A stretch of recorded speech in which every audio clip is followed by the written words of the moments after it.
Well, it is lovely to meet you. What do we call this? Like, this is how we meet in 2022 over Insta Lives. I was just saying when I was on live that it's like 6:15 a.m. here, and I know it's evening for you, so we're just like completely different parts of the day and parts of the world right now. But very appropriate for Pride Month, because this is how queers meet, right? Seriously. Online. I feel like this is like the only way that you can meet fellow queers is online. Yeah, I think I met some of my best queer friends or people I still haven't met in person yet, thanks to the pandemic. Like, probably would have actually gone to maybe be able to see them if the pandemic hadn't happened. But in the meantime, it's like, no, we're living the dream online. Absolutely. Well, it is lovely to meet you, meet you, whatever we're calling it. Well, for people who don't know, I actually discovered you via your podcast, specifically the episode that you did about coming out late. And as someone who also came out late, and I have a fairly well-read sex column over here in Australia, and I came out also publicly through my column, and I've got a YouTube channel that I came out on. A lot of I have had so many, particularly women, and like femme identifying people saying to me that, you know, how did you know, like, how did you work it out, and like, why did it take you so long to work it out coming out later in life? And I just thought the podcast episode you did on that answered it so beautifully. And I think, if I remember, I reached out to you on Insta and said, oh my God, I feel so seen by this episode and we have to do a collab. And now here we are, two late bloomer lesbians. Yes, no, I was so appreciative when you sent me that DM, and you sent me some voice notes, and we were kind of going back and forth. And I was like, yes, this is the whole reason I wanted to record that podcast episode, is because I was like, this is going to speak to a very specific subset of people, but like for those people, it's going to be so meaningful, and they're going to be like, wow, this explains my experience. And I've had a lot of people reach out and tell me, like, no one has ever quite explained it or put it into this language like this for me before. And it's been really meaningful. And for those of you who are on the live, if I remember, I'm pretty sure this is episode 128 is that specific episode, and my podcast is called Conjuring Up Courage, if you are thinking that you want to listen to that. But first, since, like I said, you're in Australia, I'm in the US, our audiences probably don't know each other. Maybe we'll just start by introducing ourselves, who we are and what we do, before we get into all things late bloomer lesbian today. Sounds great. Well, yeah, I'm over here in Australia. I'm first and foremost, I'm a sex columnist. It sounds very millennial to say, but I am also a YouTuber, and just a creator of lots of different types of content across lots of different platforms. But basically, the content I create is mainly sex positive content. Obviously, since coming out, I try to do sort of more queer, sex focused sort of content as well, because anyone in the LGBTQ community knows we're very lacking with that sort of content online. So I try to do a bit of that. And yes, only came out it'll be just over a year ago now that I came out sort of publicly as a lesbian. Before that, I was identifying as bisexual. Nice. So for those of you who don't know me, I'm Shore Davidi. I am located in Austin, Texas, and I work as a self-trust coach primarily for queer folks. Not every single one of my clients is queer, but the vast majority of them are. And a fun thing that happens is that people may come in to work with me not thinking that they are queer, or maybe wondering if they are, and then by the time we're done, they're like, oh, turns out I am queer, I'm gay, I'm genderqueer, whatever it may be. And I'm like, wonderful. This is like my dream. One of my, a former client of mine reached out to me a few months ago in my DMs, and she was like, I just want you to know, like, since working for you, I'm so much gayer. And I was like, this is the legacy I want to leave behind in the world. Just making people more gay. Chef's kiss. Honestly, we're just making the world gayer, one client at a time. Exactly. And so what I help people do is, what I like to describe it as, is just coming back home to themselves. Like, we all have a lot of inner wisdom and things that our bodies are trying to tell us, but because we live in a world that is really shitty, especially to marginalized folks, and is constantly teaching us that we can't trust ourselves, it can be really hard to hear our own inner voice over all of that external noise. So I help people to kind of figure out who they are, what it is that they want, like what are they hoping to do with their lives, and separate out some of those shoulds that they feel like they've been living according to that are making them feel like crap. So I love what I do. It's super fun. Fun fact, I used to be a lawyer before I started my own business like 5 years ago now. Yeah, so I've had my own journey as far as professionally goes, and that's not even to speak of the queer journey, which I came out officially as a lesbian, I would say, let's see, is it 2 years ago now? It might be. Actually, I think it was probably a year ago that I came out publicly, but it was maybe a year and a half ago that I knew and was going through a divorce and all of those things, which we'll get into, because the next thing I want to talk about is our experiences as far as thinking we were straight, and then we both did the straight to bi to lesbian pipeline. So yes, and we also don't want to perpetuate any stereotypes here, because while there are women like us who identify as bi and then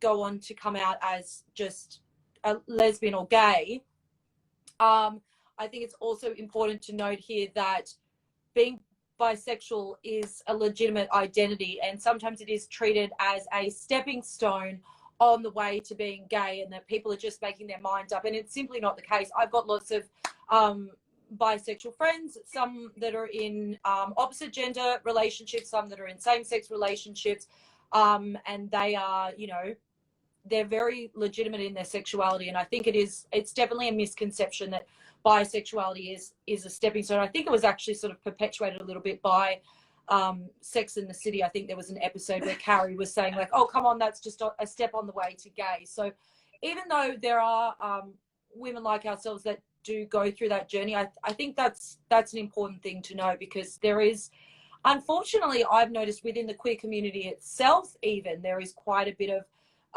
bi erasure and even biphobia, because there's this awful stereotype too that if you're with a bisexual woman, then, you know, she might cheat on you with a man or something, which is just simply not. Those are two separate factors. If your partner's going to be faithful to you or not, it's certainly got nothing to do with their sexuality. So, but that was just me having a little rant about bisexuality. No, thank you for saying that. This is not a biphobic space. I'm so glad that you said that. I always remind people bisexuals actually make up the vast majority of the LGBTQ community, but they also experience a lot of internal like issues from queer people. Like bi people, I was bi for a period of time, you're bi for a period of time, you know, and it's like you're getting it from people outside the community and then also from within the community. There are a lot of people who are biphobic, and that's bullshit. You and I clearly do not stand for that. So yes, throwing that out there. If you are bisexual, we love you. Just because we ended up realizing we're not bisexual does not mean that that happens for all or anywhere near the majority of bi people. That was just our personal journeys. Absolutely. And I do have a lot of people that follow me or consume my content that are bisexual. Actually, it's been really lovely to hear from a lot of women who said that they were identifying as straight, and it was only after I came out and they read my column and they watched the YouTube video and they started sort of doing a bit of self-reflection and went, oh my God, I'm bi. Because I think the whole bi erasure obviously happens because if you're not in a same-sex relationship, then you can't be queer, which is ridiculous, as you and I know. So a lot of them, you know, have just been married to a man their whole life and had an attraction to women, but felt that it wasn't legitimate enough to call themselves bisexual because they had never had any kind of romantic or intimate experiences with a woman. And so that's another thing that I'm sort of big on, saying that your sexuality, and this is something that we're all told, and this is anyone who's listening who thinks they might be queer, whether that's bi, lesbian, gay, wherever you are, it does not need to be proved or legitimized through enacting it out, through being in a relationship, through having sex. And that's important too. And I think it's especially important when people are first coming out, because I think there's almost a bit of pressure. I felt it certainly when I was first coming out, of like, all right, well, how many women have you had sex with, or how many relationships with women have you had? And that was, I was getting that from people in the queer community and outside of the queer community as well, because I think there's this thing of like, we need to make sure that you're a proper queer, you know. So it's, I think yeah, I think it's a really important thing for people to know, and anyone listening in, I really, I know that there's a lot of bi-curious people who follow my content, and that's just such an important thing to know, that your sexuality is valid whether or not you've ever, you know, acted upon your same-sex attraction. That makes absolutely no difference. Mm-hmm. Yeah, I always tell people, I'm like, if you're queer, if you feel queer, then you're queer and you're queer enough. Like, you actually don't have to do anything beyond that if you don't want to be a part of the queer community. And like, fuck anyone in the community who thinks otherwise, because that's just gatekeeping that we don't need. Absolutely. And it's been nice to see people being more open. I mean, so going back to your question that I think you asked me quite a little while ago now, it actually was really refreshing for me, because when I realized that I thought like, oh my gosh, I don't think I'm bi, I think I'm actually gay. And it was through my first sort of, I guess, relationship with a woman that particularly the sexual experiences, I'd had sexual experiences with women when I was younger and had crushes, but I was dealing with a lot of my own internalized homophobia. And so those experiences always involved a lot of alcohol, and they usually occurred with, you know, friends who were straight and experimenting, and who the next day very much wanted to put it behind us and be like, that was just a drunken encounter. Let's not, you know, deep dive into that. Let's just put that sort of behind us. And I'd inevitably have like a little crush afterwards and then think, oh gosh, this is wrong. I need to, you know, bury this down deep. And then it wasn't until actually, ironically, in my 30s, being in a relationship with a man who I had told I was bisexual, that I actually felt safe enough to say to him, look, I'm having much more of a draw toward women than I guess maybe I had sort of let on to anyone really. And I want to explore that through an open relationship. And he was very supportive. Like I said, it's not for you, it's not for your, you know, sexual gratification. This is just literally me going out and meeting women on dates and you know, having sexual encounters and all of that. And then I met someone special, and I realized that there was a lot more stronger feelings coming up. And so I sort of ended the relationship with my boyfriend at the time and said that I was still trying to sort of figure my sexuality out. And then I sort of pursued things with her. And it was when we were being intimate that I just had this moment of, because I was sober and I was cognizant and I was fully present. And actually, ironically, it was my boyfriend who had sort of almost given me the permission to just, I had a lot of shame around it before that. And I think that's why it was always involving a lot of alcohol. And I think because he was like, of course you can explore that. Like, there's nothing wrong with you exploring that. I felt, I guess, more confident about it. And then having those experiences where I was really present and cognizant with her, I was like, oh my gosh, like, this feels like what sex should have always felt like. And sex never felt like this. And that was just a huge aha moment. But, you know, I did think, not only have I had many relationships with men and sexual encounters with men, but also being a sex columnist who writes a fairly prominent sex column over here in Australia, I had written quite graphically about my experiences, you know, navigating hookup culture, as I never identified as bisexual. So to the average reader, I would have, you know, appeared to just be sort of a straight woman. So for me, it was a big thing to say that I was a lesbian, and I was concerned about, like, am I even allowed to say this? Because I have had, you know, a fair few sexual encounters and relationships with men. So how could I possibly be a lesbian? And it was only through talking to my gay friends at the time, who were actually, I didn't have any lesbian friends at the time. I only had gay male friends. And they said, like, this is you, this is your journey, and you can identify however feels right for you. And, you know, there are women, you know, we've seen examples, obviously, like famously Cynthia Nixon out of Sex and the City. You know, she was with men and then she came out much later in life and is, you know, now happily married to a woman.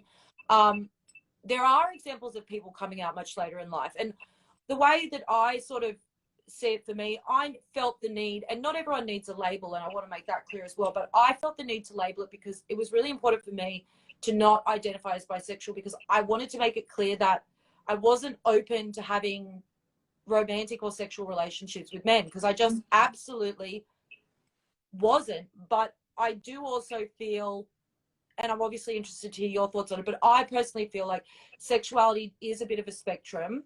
And like my first girlfriend that I, you know, had those experiences with that really helped me to come out, she was hard on the gay end. Like she just, even if I talked about, you know, having sex with a man, she's like, I don't know how you did it. And then you've got people who are hard on the straight end and bisexual people. And then I think there's a whole thing in between. And obviously I think I'm probably somewhere between bisexual and hard gay. I'm somewhere in the middle here because I was able to be intimate with men, but I always felt sort of like it was very performative and I was not super present. Whereas when I started having sex with women, it wasn't performative at all. And I felt really, really present and like I was just savoring every second of it. And so, yeah, that sort of speaking with my gay friends, they sort of gave me that permission. And going back to what you were saying about people being gatekeepery of labels, I think it's nice to see that there is a progression happening now where people are being less gatekeepery about labels. You know, and I even had friends say to me, look, if for any reason you change and you want to have a relationship with a man again, like you can do that too. We accept that. But you have good friends. I just want to say you do. Those friends have since said, that was when I first came out over a year ago. Those same friends have since said, we literally can't even remember you being straight because everything about you is so fucking gay. So gay.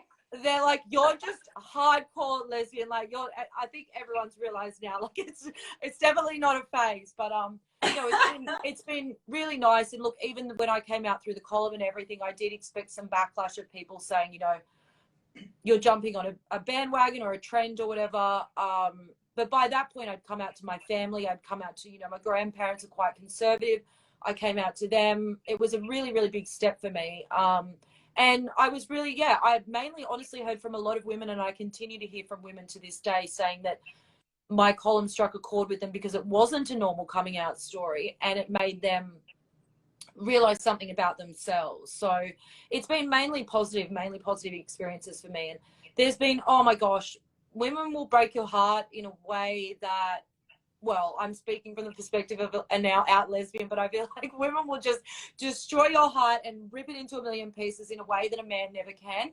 And I've had lots of relationship experiences with women now, but I can honestly say it's, even with all the, you know, stumbles along the way and heartbreak or whatever, it's been so joyous and so, it's a feeling of peace, just complete and utter peace. Like I finally feel like I am me and I'm living my truth. I love that. Thank you for sharing all of your journey to get to this point and how that looks, because I love hearing from other late bloomer lesbians and the different paths that we've all taken to get where we are, because there's always some similarities along the way, but then there's these different steps that happen for each of us to make it happen. I'm one of my favorite places on the internet, so I hate Reddit in general, but there's a subreddit for late bloomer lesbians, and that subreddit, really? Yes. Oh, it's so good. If you haven't been on it, okay, it's amazing. I spent a lot of time on there. I think I discovered it last summer, so it was actually a bit after coming out, but even then, just like reading people's stories, there's people there of all different ages trying to figure their stuff out, people who are married and with kids and trying to figure out how to come out to their husbands and all this stuff. So it's this really affirming space, but I love reading everyone's different stories and like kind of the way everyone bolsters each other up in that community and provides support, because it's a really scary thing. Because it does, when you're going through it, it feels like, has anyone else ever done this? Like, is it absolutely bananas that I am trying to say that I am a lesbian when actually I thought that I had been straight my whole life and now I'm wrong? For me, I thought I was straight my whole life. Now I can look back growing up and see like the queerness that was there. Like I truly believe in my heart, like I've always been queer. I just didn't really know how to tap into it. I think that I always had attraction for women and an interest in women, but I just didn't know it was there. And as you mentioned, I have a podcast episode. My podcast is called Conjuring Up Courage, and there's episode number 128 where I'm answering the question, how did you not know you were gay? Where I kind of went through all these different things about why I thought maybe it took me so long to figure it out. And I grew up in a really religious household. I grew up with parents who were fairly conservative in that way. And I also grew up in Texas, in a very conservative area where nobody in my high school who I now know to be queer was out in high school. Like at that time, that was just not a thing. And then of course didn't have any representation growing up. So and that's huge. It is. Like the whole concept of like you can't be what you can't see. Like it's so true. Like that's what I related to. I think we're in a similar age bracket, you and I, and we're seeing so much more representation now, which is amazing. But we just weren't seeing it when we were younger. It was so rare. It was so rare, and like the representation that we did have was almost entirely like white gay males. Like that's what you got in the media with like Queer Eye or Will and Grace. Like there was far less representation of other aspects of the community, of lesbians, unless you watched the L Word, which I didn't. That would not have been a show I would have been allowed to watch growing up. I wasn't even allowed to watch Will and Grace. Like my parents were very strict about media. So, you know, for me, I dated men. I ended up marrying a man who I was with for a total of 10 years. We were together 5 years before we got married, and then 5 years of our marriage. And it wasn't until I think maybe 2 years into our marriage that I actually realized I was bi and came out as bi, because I had some really close friends here who were bi and who were very open with talking to me about it and kind of dispelling some of the misconceptions about it. And so I just kind of realized, and something clicked for me where I was like, oh, like, I think that word described me, like bisexual, like, I think that's me. And I came out to my husband, and at the time I was like, this isn't going to change anything about a relationship. Like, I just want you to know that I am also attracted to women. He was like, oh, okay. Like, I remember he was surprised that I felt strongly enough about that I would be willing to take on that label and like be like, I am bisexual, versus just being a thing that was in my head. But we both thought, you know, nothing was going to happen from that, and it was what it was. Of course, the way I like to describe this is kind of like this Pandora's box in my brain, where as soon as the option was there, like I allowed myself to be like, no, you are attracted to women and it's okay if you're attracted to women. Suddenly, like, not only could I not turn it off, but it became more and more powerful, where like literally, I think it was about 9 months later, I remember we had a couples therapist because we were just working through some communication issues. And I remember going to her separately in a separate session and being like, I so strongly feel that I need to like date and be with women that I think I have to get a divorce. Like I was like, I don't see any other way. And she was like, well, you could try to open the relationship. If you don't want to go straight to divorce and this is just something you want to be able to experience. Because for me, I was like, I didn't know this about myself until I was already married. And that feels like such an important piece of information to have maybe before you commit your life to somebody. So I felt very much just like robbed of these experiences that I didn't get to have. And so my ex and I were planning to open our relationship, and we were kind of both in therapy and talking about what that would look like.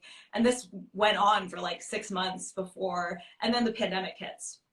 And so suddenly the pandemic hits, we're all stuck inside. We have not opened the relationship because obviously it stopped being safe to do so at that point, especially in those early days of the pandemic. I ended up reading Untamed, excuse me, by Glennon Doyle, which is a book that has helped a lot of people figure out their sexuality. And I remember reading this book. I had it on an audiobook. I'm like in the shower and I was like sobbing because Glennon is describing her relationship with Abby Wambach. For those who don't know, Glennon is in a lesbian relationship with Abby Wambach. And I just was like crying, being like, will I ever get to have that? You know, like there was this piece of me that just was like, I am meant to be with a woman. Like I have created the wrong life for myself, and I don't know how I got here. And now I don't know how to get out of here. And it took me another, I would say, yeah. What yeah, I mean, it was like a realization, like what a realization. And yeah, that feeling of being trapped, I think, is something that there's probably a lot of women can relate to. Yeah, I mean, we treat, obviously, marriage in society, and for good reason, we treat it as like this is a permanent thing that you're deciding to do. And there's so much stigma against divorce as well. So there's all these societal things that keep people in relationships that maybe it turns out are not the best fit for them. anymore and maybe never were. And it was about 4 months later that I went to my husband at the time and I was like, I think that we need to have a divorce. I was like, I don't think that I can love you the way that you deserve to be loved. Like, I am now realizing I am not actually attracted to men romantically and sexually the way that I thought that I was. And at that time, I was not yet claiming the word of lesbian. I just knew that, like, I needed to be with women and I did not want to be with men anymore. Like, I was just like, I can't imagine continuing to be with men. And that was one of the things when I was like talking to my therapist too. Like, she was like, so if, you know, your husband was out of the picture, would you date men? And I was like, absolutely not. She was like, okay, well, that is something to consider. So it's funny because I had a similar experience, and I remember a friend saying to me at the time, maybe you're just leaning really hard into the woman part of your bisexuality. And I was like, yeah, maybe that's what's happening. maybe.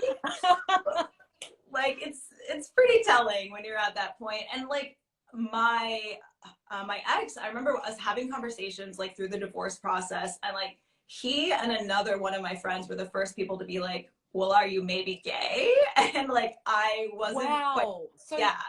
You actually, they said it to you. That's so interesting that someone else said it to you. I know. And it's like, I think it was sitting there in my subconscious, like it was there. I just wasn't ready to claim it yet. And I think one of the reasons I didn't want to claim the word lesbian yet at that time is because I felt like I had so much empathy for my ex-husband and what he was going through with the divorce. And I think I felt like, does this delegitimize like our relationship and like the 10 years that we spent together? And also, like, what does it say about me? Literally, as a self-trust coach, like helping people come home to themselves, to be like, but I didn't know this huge thing about myself. And so I think I just had a lot of fears about like what other people would think if I like, definitely, you know, like well, are people, like you said the same thing when you were talking about your story too, like when you've dated men your entire life and then people don't see you as like necessarily queer, like for me, I was just recently bi, like that's a big jump for a lot of people's brains to be like, how the hell did you go from that to like being lesbian? Like, how did you not know that? And so at that time I was like, I don't know, like, but I do remember my husband, like as we were going through the divorce process, being like, okay, so is there any other men that you would be like attracted to or interested in besides me? And I was like, no. And he was like, I think that you're gay. And I was like, cool. Wow. So your husband was the one who called you out on being a lesbian, essentially. Yeah, he absolutely did. And this, you know, this was after I had already been like, we need to get a divorce, and we had decided that yes, we were going to, and we were just talking about it more.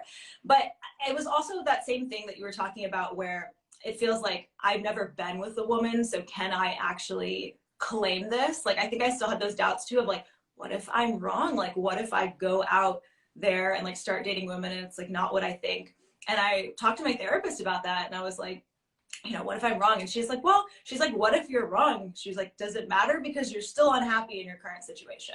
So 100%. At the end of the day, it seems like you still need to exit this relationship and you still need to explore this other path. And she was right, of course. And I was not wrong, because our bodies are very, very wise. And, you know, my body throughout that relationship at different points was trying to tell me something was wrong, but it wasn't saying like, hey, you're gay, or, I mean, it was, but I couldn't interpret that. I just didn't have the tools at the time to be able to hear that and understand that. So it was just coming up as like, something doesn't feel quite right here.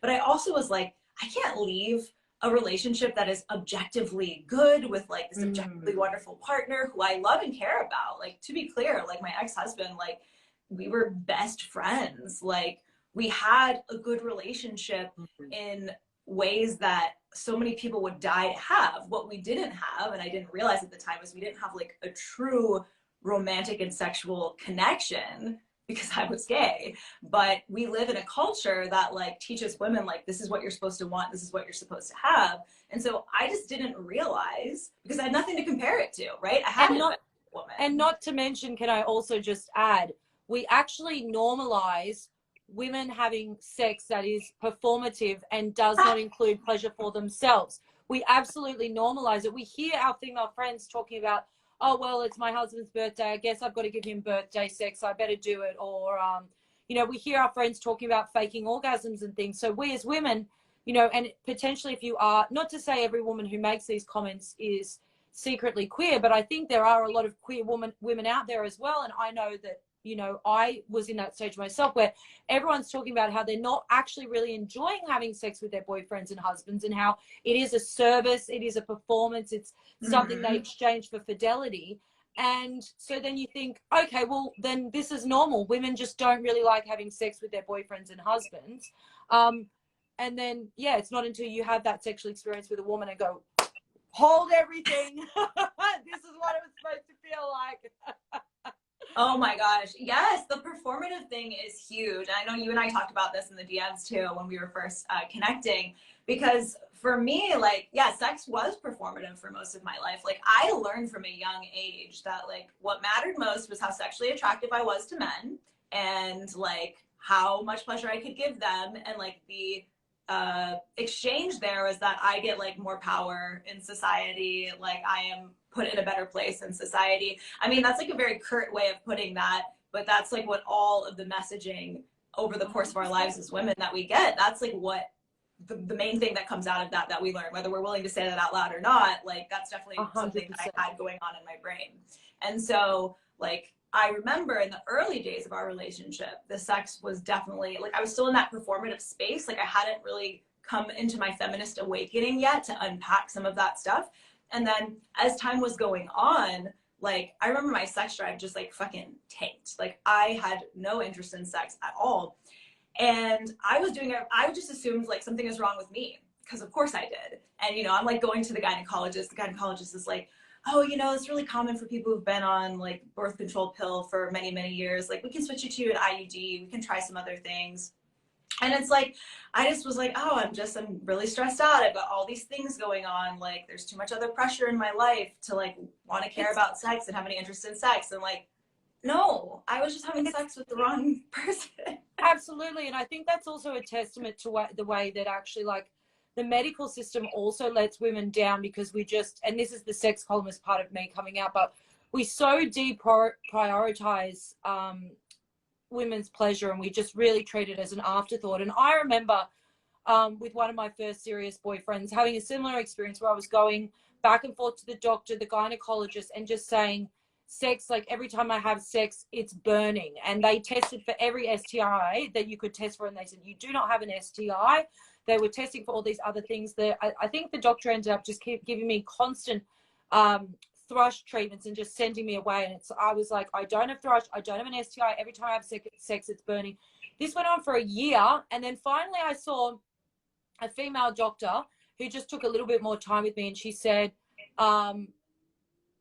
you know that if you are dry during sex, if you're not lubricated, sex will burn, it will hurt, because it's like the friction of the dryness, right? Right. She's like, are you actually turned on when you're having sex? And I was like, oh, not really. And she was like, we've solved the problem. And literally, that was the problem. She was like, well, you could, you know, get personal lubricant and things like that. But I just found it interesting that I was getting tested for all of these conditions, and no one thought to say, is your vagina actually relaxed and happy during sex?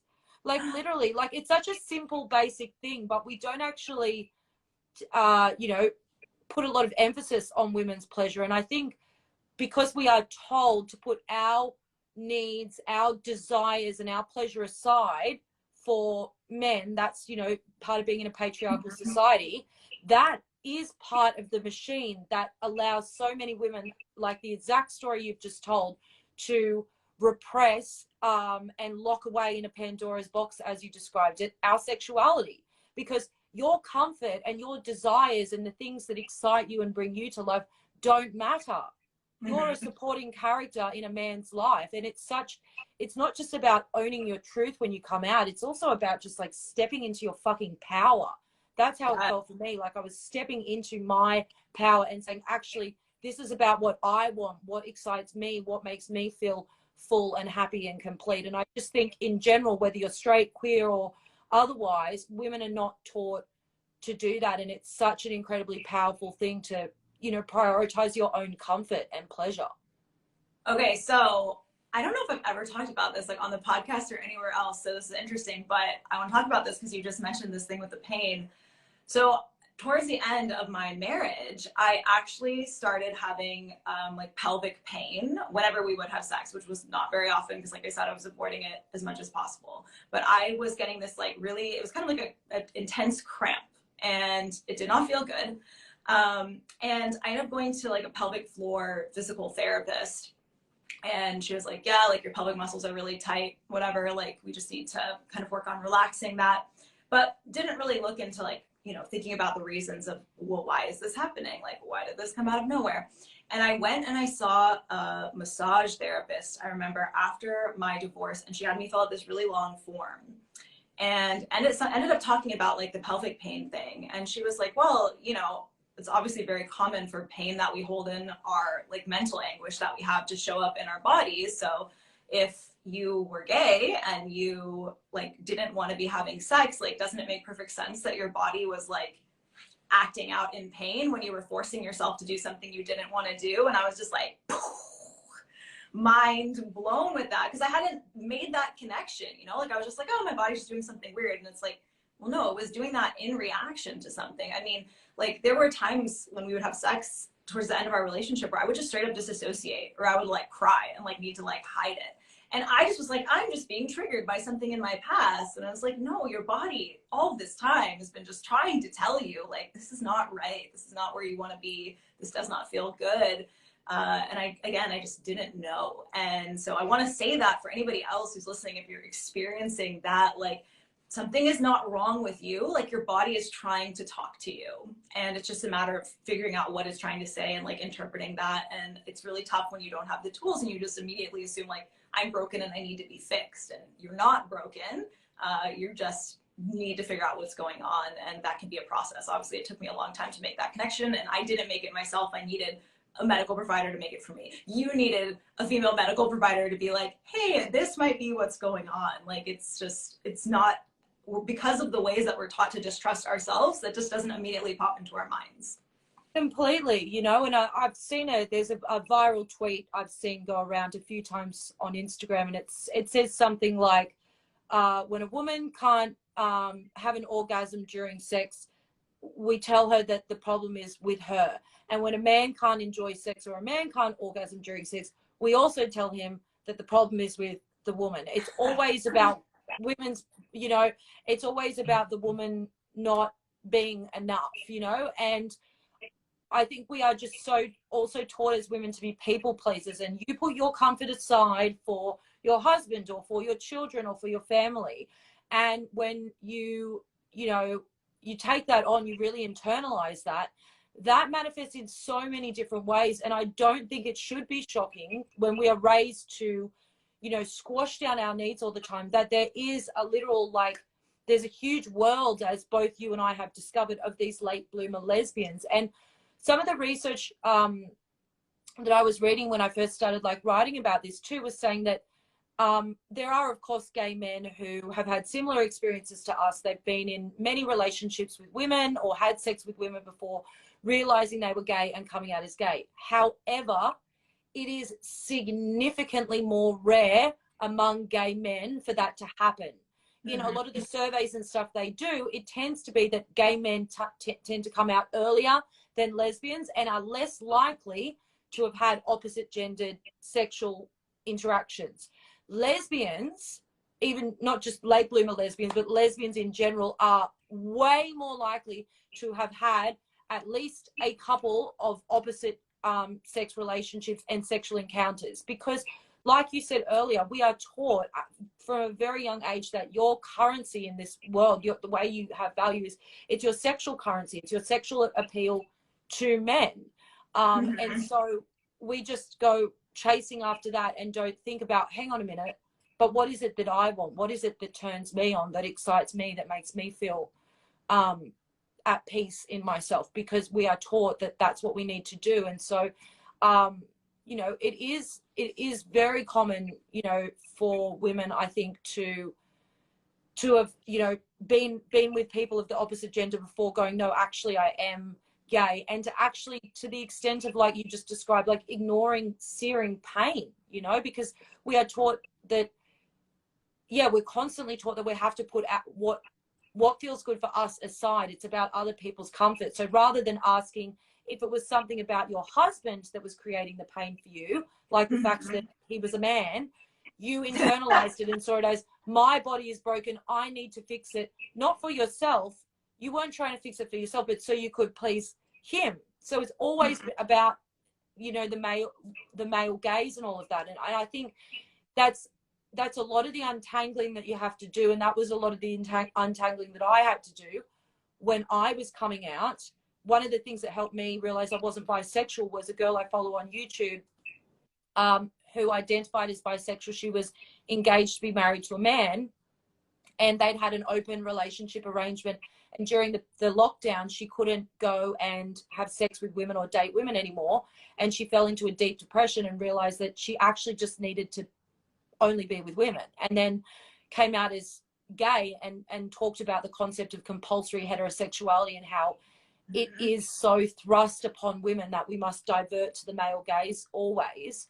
And I think you described that so well in that podcast episode about how that construct, you know, tricks us to ignore all of the signals, because everything you're describing, it's like all of the signals were there, but you were just ignoring them.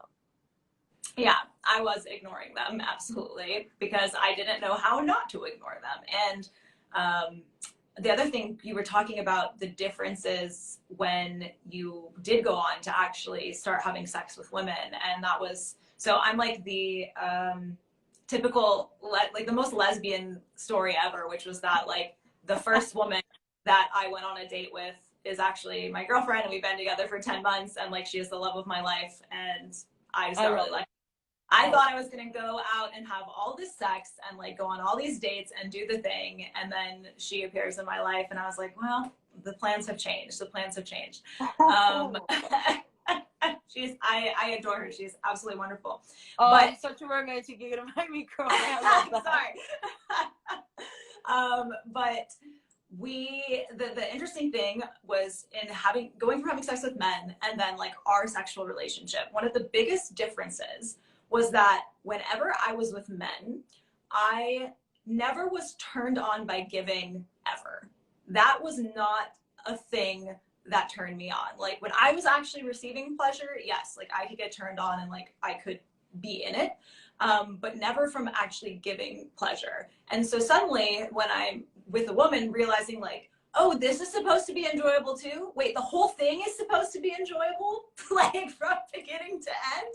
I was like, oh, well, this is news to me. Maybe if I had known this before, I would have realized that something was up, because it just feels so different, like in my body and in my experience. And like, there are like phrases that I would hear throughout my life that I'd be like, I don't really know what that means. Like weak in the knees, for example. I'd be like, if someone makes you weak in the knees, like, I don't understand.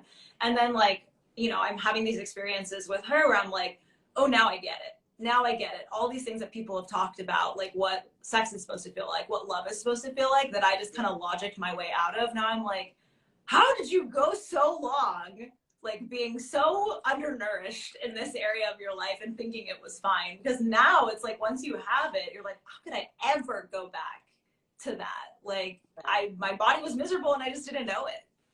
And it's so funny too, because I think, when you've had those relationships, those opposite sex relationships, it is hard for some people to understand. And I think there were people who would, in trying to be supportive, they said, but if you do want to go back to men, we understand. And I've seen different analogies for it. And there's a really good one I've seen, which is for late bloomer lesbians. Like you're driving a car, you've got this, like, it's just it's a used car. It's not like the best car. It's not like your dream car or anything, but the car is getting you around to where you need to go, and you can get those places in that car.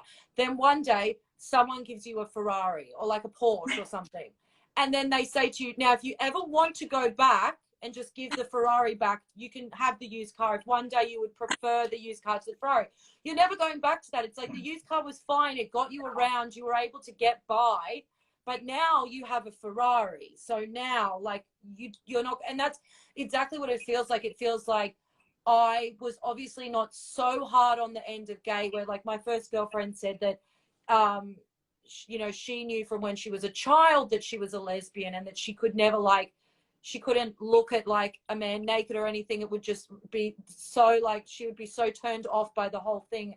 Obviously, right. I was able to get through these encounters and do them and do the performance and all of that.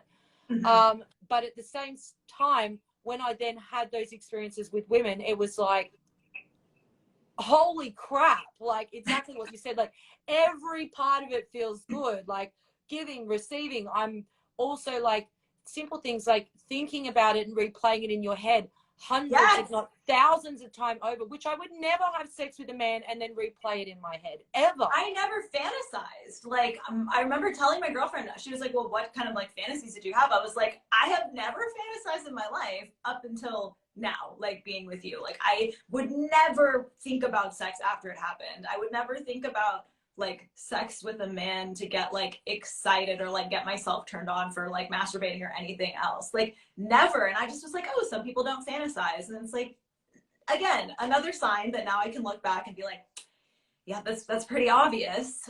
Because if you're having sex that you enjoy, of course you're going to replay it and you're going to think about it, and like just thinking about it can get you excited. And that was never something I had before. 100%. Yeah. And I just think every element of it, without sort of being too graphic, but literally like the visual, the smell, the taste, like every single element of it is like, yes, yes, all yes, of your yes, senses. yes. Yeah, absolutely. It's every sense and just savoring every part of it. And for me, sex with a man, it was obviously something that I could do, I could get through. And I almost felt like I was going for the gold star. I felt like I can do all the things and I can do them really well. And I was getting high off of that because it was the male validation, which I think got particularly mixed up for me because I didn't, you know, I don't have like a father figure in my life. And I think I was through my relationships with men, all my like serious partners that I had, serious male partners, it always was like a strange sort of almost parent-child dynamic. Like they were very like protective of me, but very like sort of looking after me. And I realized that I had sort of gotten that confused of my desperate need to just have like a strong, you know, male presence in my life. I had gotten that confused with, well, this must be love. This must be all of these things. And then especially like if an attractive man was paying attention to me, I would get very excited. So I'd be like, well, I like men. Look at how excited I'm getting that a guy is paying attention to me. But now that I look at it, I can unpack it and go, no, I was getting excited about the fact that, you know, an attractive man, when we are taught to aspire to, you know, attracting men, if he's noticing you, you mean something, you have some kind of worth. And so I would get nervous or excited and be like, this is me having a crush on this man. Whereas now I'm still unpacking this shit. So if a good looking man, and I can notice if a man is good looking still, would notice me, I would still probably feel a bit of a rush of nervousness or excitement. But I just know so clearly now, and I'm unpacking that construct of like compulsory heterosexuality, that's not attraction. And especially because I have something to compare it to, the way I feel around like a woman I'm dating or a woman, you know, that I've been in a relationship with or whatever, it's completely different. And I'm also not, there's no sexual part of me getting engaged in that. And the thing, it's very, very crude, but the way that I describe it to my friends is, you know, sometimes I will see a man on the street and think, wow, that's a really good looking man. And then I think, oh my gosh, does that mean I'm not a lesbian that I notice that man is good looking? And then I think, do you want to see that man naked? Do you want to do things to his body? No, no. And then I mean, it's a very crude way to think of it, but and I think a lot of women, you know, get that confused. And it's something worth, if you're listening now and you're a bit curious, you know, it's something worth unpacking. Why are you getting excited or nervous around a man giving you attention? Is it because you are specifically sexually attracted to that man? Or is it because you've been taught that that's the ultimate form of validation you can receive as a woman, is for a man to go, hey, you're a beautiful woman and I noticed you from across the room?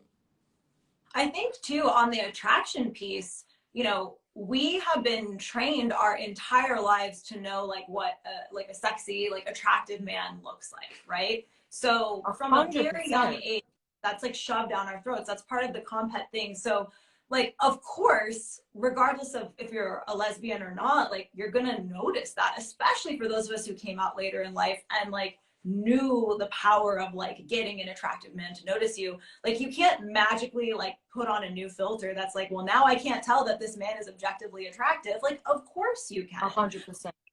For me, the big change was that like when I first came out as bi, like, and was like, oh, you can be attracted to women, it actually took a time, and this I think is why it took a little time between me coming out as bi before realizing I was lesbian, to start actually actively being attracted to women, if that makes sense. Like before I started like looking at women the way that I'd looked at men my whole life, because my brain like didn't know how to do that because I hadn't allowed myself to do it my entire life. So I had been doing it kind of covertly, but not openly. And so it took a while for me to like start looking at women the way that I had always looked at men. And then like once it was there, this flip kind of switched and it was like, well, now that I can see that everywhere, right? Like I look at women in that way.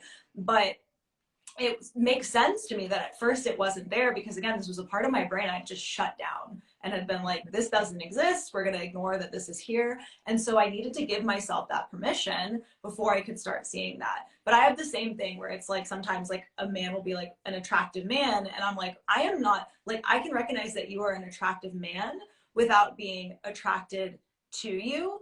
And I think that's kind of like the irony of the whole, like, you know, when women are attracted to other women, we're always like, am I attracted to you or do I want to be you? And that's part of the like struggle growing up, is because we're taught to compete with other women.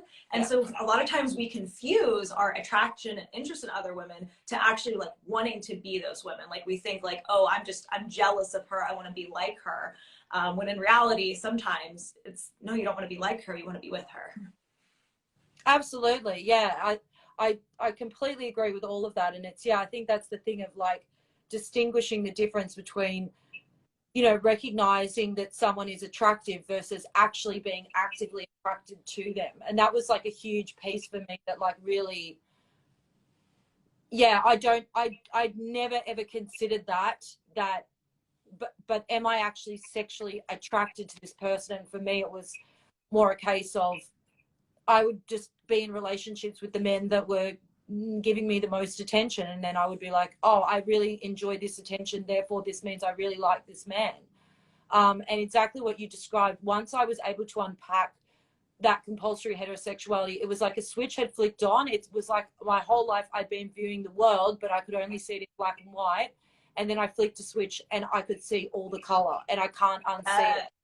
And you cannot unsee it. And that's why, you know, when friends were like, you know, but if you ever want to go back to men, we won't judge you. I was like, I can't unsee this. Like, this is.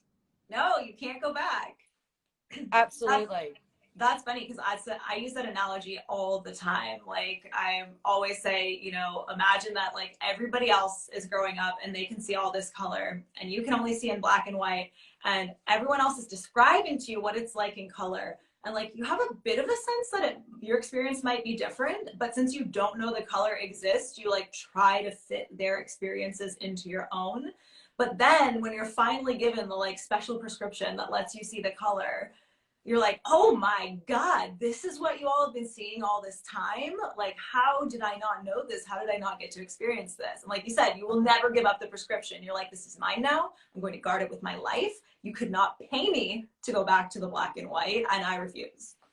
Absolutely. I'm conscious of the time and wrapping up, but I just wanted to say, for anyone that's listening in and that has felt, you know, something has sparked for them that either of us have said, I would just encourage people to, you know, exactly as you do through your podcast so beautifully, to conjure up the courage to actually explore. And you don't have to do that in some big grand way, but just consider, maybe even exploring is not even going on a date with someone. It might even just be like you were describing, allowing yourself to look at people of the same gender in the way that you've been conditioned to look at people of the opposite gender. It might be, if you've had a realization about yourself and you are in a relationship, you know, as a woman with a man, maybe having a conversation with your partner about, you know, is there room for you to be open for a little while so you can explore this side of yourself. I just think YOLO, like life is so short, and I'm such a millennial. Life is so short, and we have, you know, it's too short to live it for other people. And that's why I think both you and I, both our stories ultimately go back to living life on other people's terms, on the lives that we thought we were supposed to have that would make other people happy. Quite frankly, fuck that. It's your life and you only get one shot at this life. So live it in fucking full, vivid color. And I hope that you can find some courage to maybe start that journey from something we've said today. Yes. Yeah. And I'll add to that, like, there are so many ways to explore your queerness that don't have to be sexual. Like, certainly there are many ways to do it sexually with other people or even with yourself, right? Like, you can literally start with porn if that's what you need to be like, am I attracted to this? But beyond the sexual, like, one of the things for me that really helped connect with my queerness was just to consume a lot of queer media. I started reading a lot of queer books and listening to podcasts and watching TV shows, like documentaries. And all of that stuff like really helped me connect with the community and connect with the queerness in me and like see where the similarities were and everyone's different stories. I mentioned earlier in the conversation, like that late bloomer lesbian subreddit. There are lots of people in there who like don't know whether or not they might be a lesbian or might be bi, but they're reading people's stories, seeing what the similarities are, where they might fit into that. So there's tons of resources out there to explore this. And then I'm always a huge therapy proponent. Therapy like really helps me through some rocky years of my life in figuring out my journey into my queerness. So if you can find a queer therapist, like I literally found a therapist who specialized in people coming out later. And that was wonderful for me to have someone like that to talk about stuff with. So there's a lot of options, but just know you're not alone. Like not only do you have the two of us, but like there are literally thousands of people I've worked with, people I've talked to on the internet, people who are starting podcasts who've been through these things too. And it's okay. I always say it's like, it's better late than never. Like, I'm so glad that I figured this out about myself, like before I didn't have the opportunity to. Yeah, would it have been nice to come out earlier? Sure. But like, that's not the journey that I got to live. I got what I got. And so I'm just going to like live it up to the fullest now that I'm out here where I am. I absolutely love that. It's such a great note to end on, is better late than never, because I have had women reach out to me and say, I think it's too late for me. I've already been married to a man for 20 years. And I just think that's the exact way to look at it. It's not too late. It's not too late to start living your truth. It doesn't matter where you are in life. It doesn't matter what you're doing, the person that you have been to other people. It's never too late to live your truth. Absolutely. All right, well, by way of wrap up, just so everyone knows where they can find us, obviously y'all see us here on IG. I'm Shorey Davidi on all platforms. I use Instagram the most and TikTok, but I'm also on Facebook and Twitter. My website is shoreydavidi.com. And as I mentioned, I am a self-trust coach for queer people. I do one-on-one coaching, and I also have a group coaching program called Follow Your Arrow that is about to open for the next cohort. And I help a lot of people who are trying to figure out, like, what is my sexual orientation? What is my gender identity? And just not wanting to live their lives according to other people. And I also have a podcast called Conjuring Up Courage, which releases new episodes bi-weekly. My girlfriend and I just did an episode that came out this past week for Pride. Oh, yay! And, yeah, it's super cute. And then as we've mentioned a few times in this live, there's also episode number 128, where I talked about all the reasons I figured out that I didn't know I was gay. So there's tons of stuff there. There's over 130 episodes at this point. So lots of cool things, lots of queer people on there for y'all to check out. Brilliant episode. Everyone should go and listen to that. I will link it on my Insta stories for anyone that wants to listen to it that's following me. And definitely give Shorey a follow as well. I'm on YouTube, Nadia Bokody, or my sex column is on news.com.au every Saturday, and I'm on IG, and it has been so great. I love that we are now living in a time when, you know, people feel that they have the permission now and the room to explore who they really are. And thank you for the work that you're doing in helping people to do that as well, because it's completely priceless. Thank you. Yeah, I'm so glad that we got to connect in this way. I'm glad we got to have this conversation, like literally oceans away from each other. That is one of my favorite parts of the internet, is getting to connect with people who aren't right in my own backyard. Thanks y'all who have been on here live. If you came on late, this whole live is going to be posted to Instagram, and I'm also going to get a full transcript made up in case you want to read it, and I'll throw that on my blog. Amazing. Thank you. All right. Good night. Bye. Bye.